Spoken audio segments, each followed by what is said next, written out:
Правда ли, что Чонгука недооценивали даже те, кто должен был в него верить? Что заставило Бан Сих-йока наконец вмешаться и сказать слова, которые изменили все? И что именно сделал Тэхьон, что заставило всех замолчать? Не пропусти ни одной детали.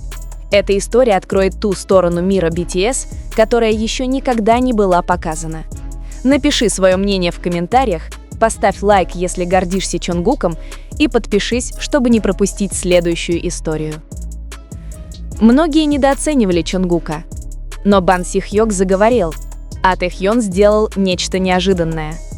Ты когда-нибудь задумывался, что человек, который выглядит самым сильным, на самом деле хранит самые глубокие раны? Что за улыбкой мировой звезды скрываются долгие ночи, когда вера почти угасает? Это может звучать как начало дорамы, но сегодня реальность куда более настоящая, острая и человечная.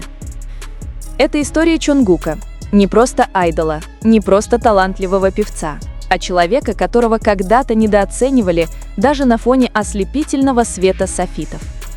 И в центре этой истории есть два имени, ставшие ее осью – Бан Сих-йок и Тэхьон. Один сказал слова, потрясшие музыкальную индустрию, другой поступил так, как Чонгук и представить не мог. В ту ночь посреди изнурительной тренировки в старом здании Hype Чонгук сидел на полу, опустив голову. Его дыхание было тяжелым, взгляд устремлен в поцарапанный деревянный пол. За окном лил дождь, и время от времени вспышки молний отражались в зеркале студии. Он только что закончил долгую вокальную практику и, как обычно, услышал язвительные замечания от преподавателя, считавшего его слишком юным, чтобы понять смысл песни, которую он пел. «У него хороший голос, но в нем нет души», — сказал тренер. Эти слова вонзились, как шипы. Никто не вступился за него, ни в ту ночь, ни днем раньше. Лишь тишина и удаляющиеся шаги наполняли воздух. Но под этой тишиной внутри него медленно росло нечто, крошечная, едва ощутимая вера в то, что однажды он докажет им всем, как они ошибались. Годы прошли. BTS больше не были маленьким именем из андерграундной кей-поп сцены. Они стали мировой сенсацией, их имя звучало на всех континентах. Но даже под ослепительным светом прожекторов тени прошлого не исчезли.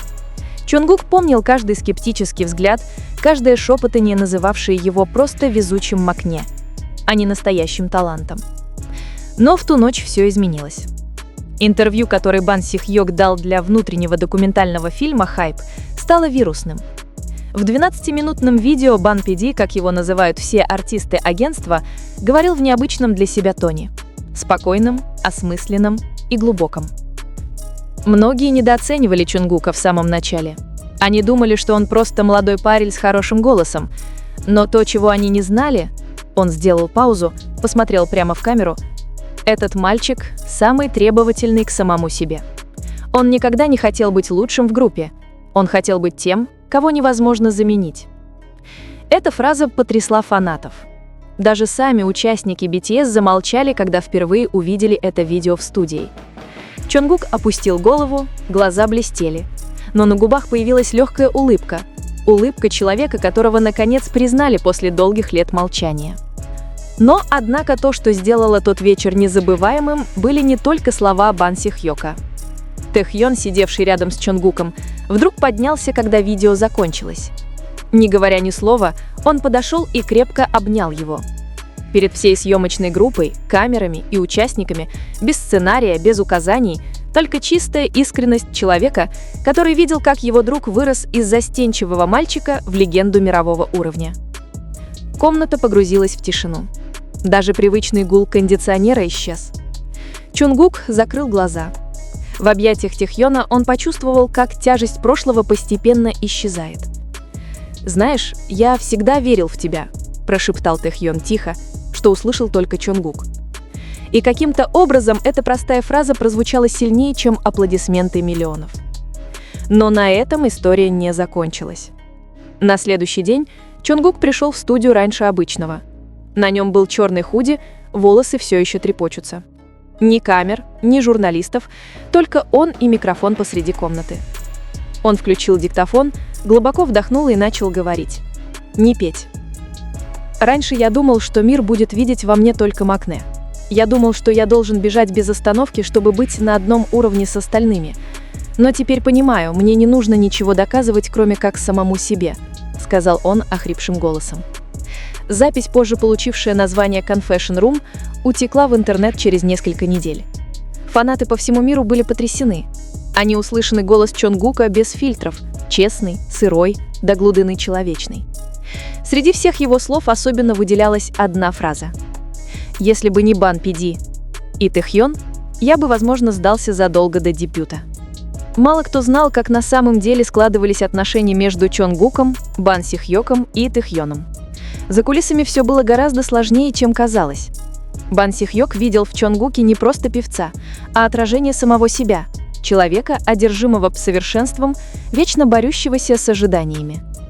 Тэхьон видел Чонгука иначе, не как соперника, а как часть самого себя. Они часто спорили, иногда отдалялись в молчании, но каждый раз, когда один падал, другой находил способ поднять его обратно.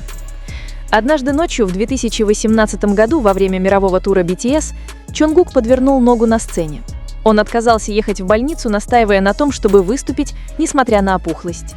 За кулисами вошел Бан Пиди. Его лицо было суровым, но глаза полны беспокойства. «Ты хочешь, чтобы все видели тебя сильным?» — сказал он тихо. «Но настоящая сила не в том, чтобы не падать, Чонгук. Настоящая сила — решиться остановиться, прежде чем разрушишь себя». В ту ночь Чонгук поплакал. Не от боли, а потому что эти слова разрушили стену, которую он строил вокруг себя. После этого Тэхьон стал его тихой опорой. Он знал, когда пошутить, чтобы снять напряжение, а когда просто молчать, чтобы дать Чонгуку вдохнуть. И когда Бан Сихьок наконец публично высказался о преданности Чонгука, это была не просто похвала, это было признание того, что мальчик, которого когда-то считали слишком юным, чтобы понять песню, стал душой самого BTS. Но даже за аплодисментами и вирусными хэштегами мало кто знал, что в ту ночь, после заявления Бан Пиди, Чонгук снова пришел в студию. Он сел один и долго смотрел на тот же микрофон. «Этого достаточно? Или я только начал еще более тяжелую главу?» Прежде чем он успел ответить сам себе, дверь студии открылась. Тэхьон вошел, мягко улыбаясь. «Не будь к себе слишком строг, Чонгук», — сказал он. «Ты уже тот, кем я восхищаюсь». И, возможно, впервые Чонгук не отверг эти слова. Он просто улыбнулся, тихо, искренне и со смыслом. Несколько дней спустя атмосфера в HYBE изменилась. Сотрудники говорили тихо, словно за кулисами происходило что-то важное. Чонгук тренировался, как обычно, приходя рано и уходя поздно, но среди производственной команды поползли слухи. Тэхьон готовил что-то, о чем даже их менеджер не знал. В тот день сеульское небо было серым, дождь ручьем лился по окнам их старого здания. Чонгук только что закончил записывать вокал для своего сольного проекта, когда дверь студии открылась.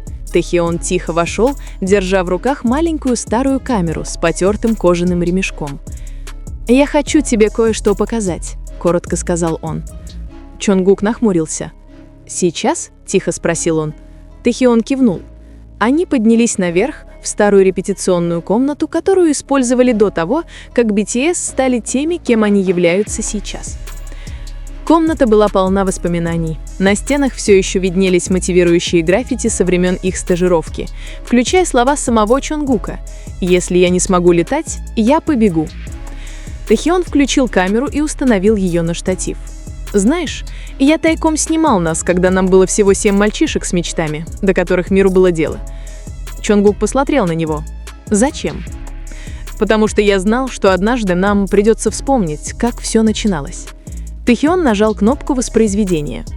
Экран заполнило зернистое изображение, подросток Чонгук с растрепанными волосами, тонким, но страстным голосом, смеющийся, сбивающий хореографию, а смех Тэхьона эхом разносился за камерой. «Посмотри на себя», — тихо сказал Тэхьон. «Сейчас все называют тебя легендой, но я помню того парня, который когда-то боялся смотреть в камеру». Чонгук смотрел на экран, и его грудь сжимала ностальгия. Каждая бессонная ночь, каждая резкая критика, каждый страх оказаться неподходящим — все это нахлынуло на него. «Зачем ты хранил это все это время?» — спросил он. Тэхьон слабо улыбнулся.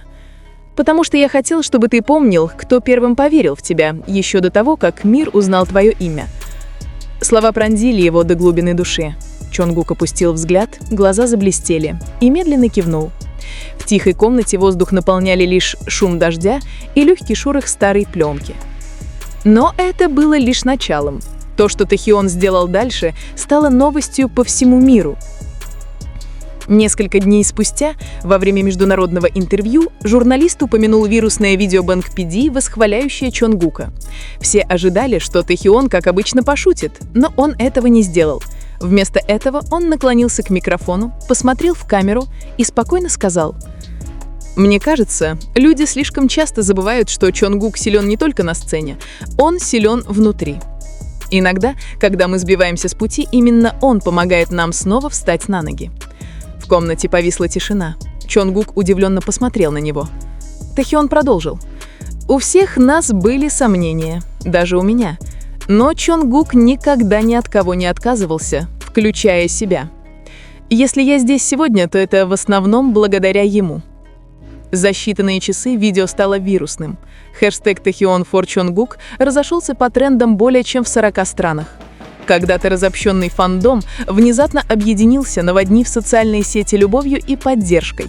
Но Чонгук, сидя тот вечером в одиночестве на диване в общежитии и читая комментарии, почувствовал, что его сердце наполнилось чем-то более ценным, чем популярность – чувством понимания. В тот вечер он отправил Бан Шихеку короткое сообщение: «Пидиним, спасибо, что верил в меня, даже когда я сам еще не мог в себя поверить». Спустя несколько мгновений пришел ответ: «Доверие не дается даром, Чонгук. Ты построил его своим упорным трудом». Сообщение было коротким, но для Чонгука оно значило все. Он до сих пор хранит его в телефоне в личной папке рядом со старыми кадрами Тахиона. Несколько недель спустя Бан Шихёк сгрузил всех 7 участников в закрытой комнате для собраний Хайб. Никаких репортеров, ни таких камер, только они. «Я хочу, чтобы вы знали», — серьезно сказал он, «у каждого из вас есть своя история, но, Чонгук, твоя история борьбы — причина, по которой Хайб существует сегодня». Чонгук опустил взгляд, потрясенный. Прежде чем он успел что-то сказать, Тахион мягко похлопал его по плечу и с улыбкой прошептал: «Слышишь, ты все-таки заставил самого громкого человека в мире говорить тихо». Смех наполнил комнату, но за ним скрывалось нечто более глубокое – облегчение, гордость и благодарность, которые невозможно передать словами. После встречи Чонгук сделал то, чего никогда раньше не делал. Он вернулся в старый тренировочный зал, давно заброшенный. Свет был тусклым, стены пыльными, но воздух казался искренним. Он включил колонки и сыграл первую песню, которую там записал.